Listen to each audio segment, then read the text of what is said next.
Bonjour mon frère. Merci de vous présenter à nouveau à nos téléspectateurs. Merci. Ici c'est Sylvain Adoro, alias Maître Bobo, socio-anthropologue, consultant spirituel. Alors, maître, aujourd'hui nous abordons une question de société.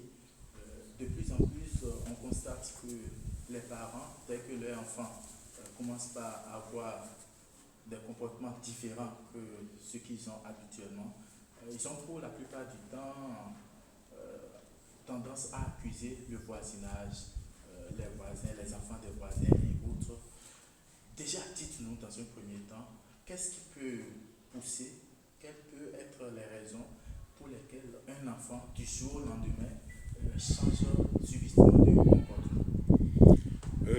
Je crois que c'est une problématique qui peut être expliquée durant toute une année. Et parce que les étapes d'évolution liées à ce phénomène sont nombreuses. Il faut comprendre qu'un enfant, tout le monde ne naît pas sous la même étoile. Et vous ne pouvez pas donner la même éducation à tous vos enfants de la même façon. Ce n'est pas possible.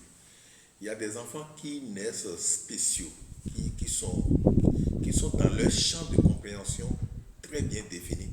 Et il faudrait avoir une dimension de lecture de vie spirituelle pour pouvoir éduquer ces enfants. Ces enfants dits à Boglo Uto, vous ne pouvez pas l'éduquer comme les autres. Il y a des béliers, des vaches qu'il faut quand même cadrer facilement. Mais il y en a, si vous voulez les cadrer comme les autres, vous allez voir, il peut s'enfuir par ici, il peut s'enfuir par là-bas. Donc, vous ne pouvez pas éduquer les enfants de la même façon. Pourquoi? Parce que d'abord, il y a l'étoile de l'enfant.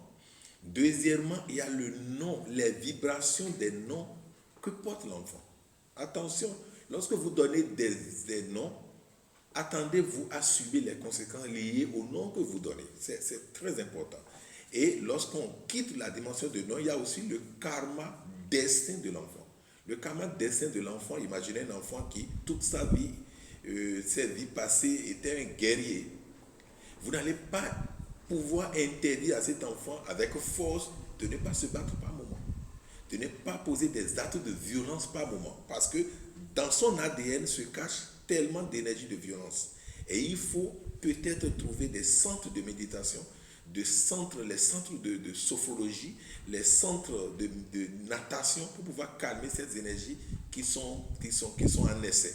Et donc, ce n'est pas seulement ajouter à tout ceci, je reviens à ce que vous avez dit, il y a aussi les éducations ou l'éducation de la société. D'abord de l'école, de la société et aussi comment les parents fonctionnent à la maison.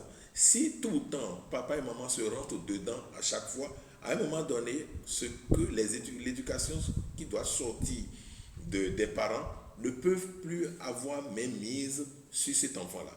Parce que vous ne vous respectez pas et vous voulez me cadrer dans un acte de respect donné. Ça ne marchera pas. Et donc, tout ceci concourt à une vibration qui est censée modeler l'enfant ou bien apaiser l'enfant ou bien pousser l'enfant à une forme de révolte où l'enfant ne peut plus maintenant vous écouter. Je vous donne un exemple. Un parent est venu ici me dire qu'il a vu son enfant en train de piquer un paquet de biscuits et il l'a empoché. Alors qu'il a toujours donné une éducation de vertu à ses enfants. Et ça là que l'enfant venait de faire ne plane pas par rapport à sa conscience, par rapport à son mode de vie. Et pour lui ou pour cette femme-là, c'est déjà un enfant voleur. Et elle était dans tous ces états. Et c'est là que j'ai dit non. À partir de la lecture que je fais par rapport à cet enfant, l'enfant est en train juste de montrer qu'il est plus intelligent que sa mère. Parce qu'on t'a vu prendre un paquet de biscuits. On dit, qu'est-ce qu'il y a dans ta poche? Et tu dis, c'est du chiffon. Donc, ne voyez pas tout de suite un côté négatif de l'acte que l'enfant vient de poser. Aidez-le plutôt à grandir par rapport à cette conscience de je suis plus intelligent. Et vous allez voir, beaucoup de politiciens aujourd'hui sont passés par des actes comme ça.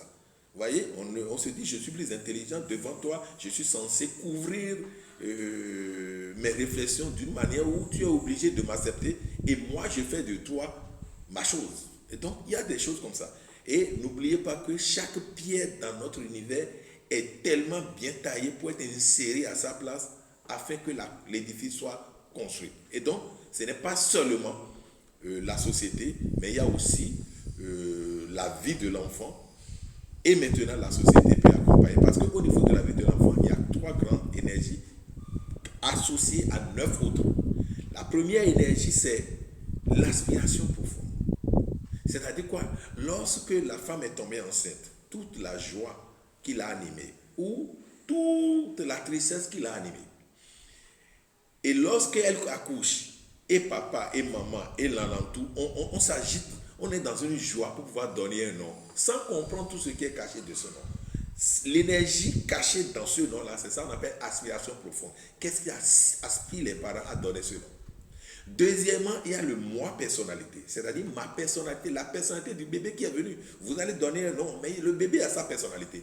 Donc la personnalité du bébé qui est là. Et maintenant, en toi, l'expression. L'expression, c'est quoi? C'est l'aspiration profonde plus le moi personnalité. Donc le moi personnalité de l'enfant et l'aspiration, ce qui a poussé les parents à lui donner un nom. Les deux associés donnent l'expression. Et l'expression, ce sont ces comportements quotidiens qu'on va rencontrer. Parfois, il va rencontrer quelqu'un d'autoritaire, mais gentil, et il sera apaisé, il va écouter, il va faire tout. Mais de la même façon, il va peut-être écaquer les yeux sur ses parents à la maison à cause du nom. Si j'enlève ces 3 grandes notions, il y a les 9 notions énergétiques qui planent aussi sur la vie de l'enfant. L'énergie d'autorité. Et l'énergie d'autorité est conçue par les lettres de type 1. Les lettres de type 1 sont A, J et S. Lorsque vous donnez nom à votre enfant, et il y a trop de 1, il y a trop de A dedans, il y a trop de J dedans, il y a trop de S dedans, je vous jure, vous aurez du mal à éduquer cet enfant. Parce que vous avez fait de lui une autorité. Donc vous avez fait de lui un enfant autoritaire. Et donc à un moment donné, il va se dire, quand même c'est moi là, pourquoi vous me traitez comme ça? Et là, ça va commencer par vous gêner. Deuxième, il y a l'énergie associative. L'énergie qui va lui permettre de vivre en société. L'énergie associative, c'est les énergies formées par les lettres de type B, K, T. Si vous arrivez à donner un nom à un enfant où le B est important, le K est important et le T est important, vous allez voir cet enfant aura du plaisir à vivre en société et il sera apprécié parce que l'énergie, l'association est bien. Il y a aussi l'énergie de créativité, de fécondité. Si vous donnez à un enfant un nom où il y a trop de C, L, U dedans, vous allez voir l'enfant à un moment donné va vouloir faire pour lui et vous allez décider qu'il fasse pour vous. C'est-à-dire l'enfant finit le bac et décide de devenir DJ. Ou l'enfant finit l'université, fait 4 ans, 5 ans à l'université, subitement il arrête l'université et décide de devenir DJ de buvette. Et bien vous allez trouver ça bizarre. Non, vous l'avez créé depuis vous-même. Et donc c'est ça. Après nous avons l'énergie de type travail, c'est-à-dire l'énergie de DMV. Lorsqu'il y a trop de DMV, à un moment donné, l'enfant va travailler jusqu'à vous-même, vous allez vous étonner. Et vous allez le frapper même pour qu'il aille se reposer. Parce que c'est trop. Mais de la même façon, si cette énergie devient manquante, l'enfant sera suffisamment paresseux. Et vous allez dire, mais tu ressembles à qui? C'est toi, qui a mal donné le nom depuis toujours. Il y a l'énergie de mouvement, de déplacement de mouvement, de voyage, de curiosité. C'est l'énergie de type ENW. Cette énergie pousse les enfants à être curieux et cette curiosité les amène à poser des questions bizarres. Et si jamais vous êtes des évangélistes, amen, alléluia, vous ne pouvez pas contenir cet enfant-là. Parce qu'il va trop poser des questions. Pourquoi Jésus laisse la terre ferme et marcher sur l'eau? Pourquoi Jésus fait ceci et cela? Pourquoi? Voilà, il va commencer par poser des questions. Du moment où vous êtes dans le faux, vous ne pouvez pas répondre. Parce qu'il faut être dans le vrai pour trouver la réponse. Vous êtes déjà dans le faux, vous ne pouvez pas. Il y a l'énergie d'amour. Si vous donnez à un enfant un nom très riche en F, O et X, l'enfant va commencer la relation sexuelle très tôt. Alors que ce n'est pas ce que vous voulez pour lui. Et là, ça devient encore un problème. Ou des avortements par-ci, par-là. C'est vous qui êtes à la base. Donc vous allez faire attention. Maintenant, il y a l'énergie de chance. Et il faut éviter que ça soit trop. Parce que quand comptez trop sur la chance, vous faites de cet enfant encore un paresseux. Donc c'est l'énergie de GPY. Donc les lettres, les noms riches en GPY donnent de la chance, mais il faut faire attention pour que ces lettres ne dépassent pas 20% lorsque vous devez calculer le tout. Maintenant, il y a l'énergie de HQZ. Si vous faites erreur et que cette énergie devienne beaucoup trop dans la vie de l'enfant, vous savez, l'enfant n'a pas tellement fait la pression pour vous que vous risquez de dépenser tout pour le sortir. Il sort, il retourne. Il sort, il retourne. C'est vous qui êtes à la base. Maintenant, il y a l'énergie de la sagesse qui est IR. Si vous donnez un nom très riche en I et en R, l'enfant sera bête. Là, il sera plus que sage. Et là où il doit défendre sa cause, il est obligé de dire, je te laisse pour l'amour de Dieu. Vous voyez, ça là, nous vivons quand même dans la forêt et il ne faut pas laisser tout au nom de Dieu aussi. Et si vous donnez ça comme il le faut, l'enfant sera sage, il va apprendre ses leçons à temps, faire ses devoirs de maison à temps, il sera utile pour les parents. Vous voyez, il va craindre Dieu, il va poser les actes qu'il faut comme il le faut. Et donc, c'est un peu nous d'abord, parce que très tôt, c'est vous qui donnez de nom. Donc, le nom que vous donnez, image naissance où la date de naissance est déjà calée, le nom de famille est calé, au moins il faut faire attention au prénom. Et comme ça, vous allez aider les enfants. Hormis cela, maintenant, il y a les relations, il y a la société. Pourquoi l'enfant est né à Cotonou? Pourquoi l'enfant est né à Saint-Rita? Pourquoi l'enfant est né à Zongo? Alors qu'à Zongo, on a des enfants pagailleurs qui ne respectent pas trop les parents. Donc, je ne dis pas ça, pour pas que les gens de Zongo pensent que je les insulte. Donc, je prends juste un exemple pour parler comme ça. Donc, pourquoi l'enfant doit naître dans un espace vital donné? C'est par rapport à l'âme là. Par rapport à comment l'âme là doit faire pour s'épanouir. Il va naître quelque part. Surtout les enfants, vous allez constater, les enfants qui naissent pas loin des marchés ne sont pas des enfants qu'on taquine facilement. Ce n'est pas des enfants, des enfants difficiles d'abord à éduquer. J'en suis un. Et donc c'est comme ça. C'est des enfants qui activent très tôt les différentes facultés et on ne peut pas les taquiner facilement. Alors que certains enfants qui sont nés dans des endroits donnés, très rapidement, on peut les taquiner parce qu'ils n'ont pas connu assez d'épreuves dans leur vie. Et donc, il y a aussi l'école aussi. Si vous avez votre enfant qui fréquente une école des sœurs, par exemple, vous voyez, on va tout faire pour que ces enfants soient cadrés, moulés. Alors, parfois, les enfants cadrés très moulés deviennent bêtes après.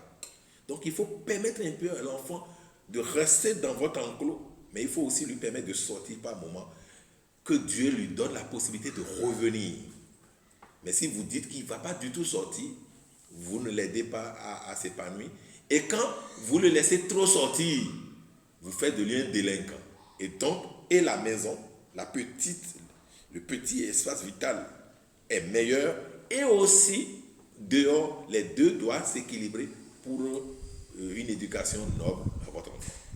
Alors, dites-nous, maître, est-ce que face à tout ce que vous venez de dire, est-ce que tout de suite, quand un enfant commence à changer de comportement, d'un comportement bizarre, est-ce qu'il faut tout de suite accuser le voisinage? Est-ce que ce n'est pas en quelque sorte une fuite de responsabilité des parents? D'abord, vu tout ce que j'ai développé tout à l'heure, il faut s'accuser. C'est toi-même que tu dois accuser d'abord parce que l'éducation au départ commence par maman et papa après. C'est pour ça que tout enfant, le premier mot qui sort, c'est maman. Vous entendez souvent la lettre, la langue maternelle, mais pourquoi on ne dit pas la langue paternelle? Donc c'est d'abord maman. Il faudrait que les mères comprennent que les premiers pas de l'enfant sont dans les mains des mamans. Et si vous ne jouez pas le rôle comme il le faut, vous êtes les premiers à subir les conséquences. Deuxièmement, il faut que le papa aussi joue son rôle. Vous savez, le rôle de maman, c'est les premiers pas, tout ça là. Mais le rôle d'autorité, ça revient au papa. Et si papa sort trop et qui n'est pas souvent à la maison, c'est comme maman ne peut pas jouer tout le rôle et ça quitte là aussi. L'autre chose, il y a aussi le voisinage. Mais il ne faut pas les accuser parce que si vous dressez bien votre chien à la maison, qu'est-ce que le chien ira faire auprès du voisin? C'est vous d'abord. Je crois que les parents doivent se reprocher ce qu'ils sont censés faire. Maintenant, au-delà de tout, il y a aussi le moi, personnalité de l'enfant qui lui permet de devenir ce qu'il doit devenir. Et parfois, vous jugez ses comportements de dangereux alors qu'il doit passer par ses énergies pour s'accomplir. Vous voyez, aujourd'hui, quand j'entends le ministre Azana parler, je dis, mais voilà, celui-là, il est passé par des choses. Mais il est passé par des choses, mais quand même, il est retourné sur la ligne de conduite qu'il faut. Et donc, ça va lui permettre d'être dur par moment et d'être quand même modéré par moment, d'être sage par moment. C'est comme ça. Donc, il faut d'abord s'accuser et laisser le voisin en paix, parce que si vous dressez bien votre chien, je ne vois pas ce qu'il peut aller faire de l'autre côté. Alors, dans ce genre de situation, est-ce que la communication parent-enfant va être prise à un degré donné pour pouvoir faciliter quand même Ce n'est pas que les parents. Les parents, oui, la communication parent-enfant, une chose importante. Mais vous allez constater que dans la tradition, il n'y a pas que les parents et enfants. On sait qu'à un moment donné, les parents ne peuvent plus tenir. Et on trouve très tôt un parrain à l'enfant. Un parrain, c'est quelqu'un qui est sage et qui sait comment aborder tout sujet avec tout individu. Il ne va pas aborder le même sujet de la même façon avec l'individu, avec tous les individus, non. C'est ça. Et c'est à partir, à la naissance, lorsqu'on cherche le giotto à cet enfant-là, c'est à ce moment-là on le trouve le parrain adéquat. Parce qu'on sait, moi par exemple, très tôt, on sait que celui qui a parrainé ma vie était un mystique dangereux. Et il s'est fait que, à ma naissance, les gens fuient au moment où le Bokono a dit le nom de Giotto, on m'a fui, on m'a laissé. Mais mon grand-père, qui est un mystique haut degré, et lui, il est venu me chercher. Et c'est lui qui s'est donné le privilège d'être mon parrain pour pouvoir m'éduquer. Et donc, c'est pratiquement la même chose. On doit savoir, à Tala, il faut lui envoyer, il faut le faire éduquer par celui-là. Et vous allez constater que dans notre société, la culture est tellement organisée que ce n'est pas souvent les parents qui éduquent leurs enfants. Quand vous tombez, vous commettez un acte qui n'est pas bien, ce n'est pas votre père qui vous frappe. Ce n'est pas votre maman qui vous frappe. Mais on appelle un oncle, mais un oncle spécial. Et à chaque fois qu'on parle de cet oncle-là, même s'il n'est pas là, l'enfant est rangé. Parce qu'on connaît celui-là, qui il est, comment il réagit, on le connaît. Et c'est comme ça. Peut-être on appelle 5, 6, 7 oncles. Mais aujourd'hui, lorsque un oncle frappe même l'enfant de son frère, maman peut commencer par ronronner. Ou le père même dit non, tu ne devais pas faire derrière moi. Et c'est ce qui fait que la société n'est plus celle que nous avions connue. Au-delà de ça, l'enfant qui commence à évoluer, on lui fait face sain. Et son phare est appelé à lui dire, méfiez-vous que cet enfant ne connaisse pas ci, ne connaisse pas ça. Évitez à ce que l'enfant tombe dans tel piège. Je vous donne la notion de Gautama Bouddha. Quand sa maman était enceinte de lui, on lui a dit, mais cet enfant est un grand. Mais le jour où l'enfant va connaître la pauvreté, le jour où l'enfant va quitter papa et maman. Et c'était ce qui était arrivé quand l'enfant, tout le monde l'a mis dans un palais bien garni. Mais un jour, l'enfant a décidé de savoir ce qui se passe derrière le palais. Et quand il a vu des gens dans les feux en train de quémander, il m'a dit, pourquoi certains vont quémander alors que moi je suis dans un paradis ici. Et c'est là, il a fait changer son habit de prince et il est sorti de la maison et c'est comme ça. C'est comme ça, il est allé chercher pourquoi certains vont vivre la paix et d'autres seront dans la douleur. Et c'est ça qu'il a fait sortir exactement comme le devin l'avait déjà prédit. Et donc, c'est pareil. Donc, on lui fait le farcissant pour pouvoir cadrer un peu ses énergies comment on appelle ça, de la maturité primaire. Et imaginez ça, aujourd'hui, les jeunes vont prendre une moto, vont rouler comme ça. Et imaginez ça, une fois qu'il s'est sorti, faites attention, cet enfant, il est très énergétique et il ne faudrait pas lui permettre de rouler les motos très tôt. Vous voyez, on l'aide à surmonter des épreuves d'accidents et autres. Et quand il devient adulte, on lui fait fatiguer pour toujours l'aider à orienter ses énergies et l'aidant ainsi à ne pas tomber dans le vide ou ne pas peut-être commettre des choses qui ne sont pas bien pour l'humanité. Et donc, en gros, d'abord l'éducation au niveau parental, l'éducation au niveau de la collectivité, l'éducation au niveau du clan Et maintenant, notre culture, je vous le dis sincèrement, c'est la meilleure. Il faut y retourner. Parce que la culture occidentale, c'est la décadence totale, c'est le chaos total. La culture occidentale même est faite pour un chaos bien défini. Et si je prends la ligne, je peux vous dire, quand je vois des comportements là, comment ça doit terminer, c'est là, la courbe est là. J'ai le domaine de définition et j'ai la courbe, il n'y a rien à faire. Quand vous prenez l'Orient, mais il n'y a pas, le chaos n'est pas si présent à l'Orient. Mais l'Occident, je me dis, est-ce que c'est le mot Occident basé Occident? C'est-à-dire que le truc va rouiller et est capable d'être dévoré. C'est-à-dire qu'on dirait que l'Occident élève, tue et mange après. Comment nous allons chercher à ressembler à l'Occident? La seule chose que nous devons éviter là, il faut piquer quelques notions meilleures de l'Occident. Et fuir l'Occident, s'il vous plaît. Je vous en prie. Si je vois des jeans juste au niveau de cuisse aujourd'hui, mais c'est quoi ça? C'est l'Occident. Hein? C'est l'Occident. Et juste les femmes vont aussi faire. L'homme fait, femme fait. Comment vous pouvez porter un tel jean sans exhiber vos pelles? Ce qui est censé séduire, parce que c'est rare, devient nu, devient à l'air libre. Comment ça va séduire? Au fait, les pelles séduisent parce que c'est caché. Hein? Mais quand vous laissez ça traîner et tout le monde voit, ça va séduire qui? Et maintenant, parce que ça ne peut plus séduire, vous allez commencer par faire des rencontres sur les réseaux sociaux. Et ainsi de suite. Est-ce que je sais pas, la construction n'est pas vue à l'avance? Si les pères sont nus, on sait que bientôt vous n'aurez plus de mari. Et si vous n'avez pas de mari, vous allez commencer par y chercher. Et aujourd'hui, maintenant, il y a des femmes qui payent 200, 500 000 à des jeunes pour juste. En tout cas, faites attention. Pour finir, quel conseil donneriez-vous aux parents pour pouvoir mieux gérer le comportement de leur enfant? Il y a suffisamment de conseils. D'abord, faites attention lorsque votre femme tombe enceinte. Essayez de cadrer les énergies de la maison pour que cela ne soit pas du danger. N'énervez pas trop la femme qui est enceinte. Faites en sorte qu'elle vive toute la joie du monde, qu'elle soit dans la douceur, dans la tendresse. Et essayez de faire en sorte que la vibration de la maison soit suffisamment divine. C'est déjà ça, juste la grossesse.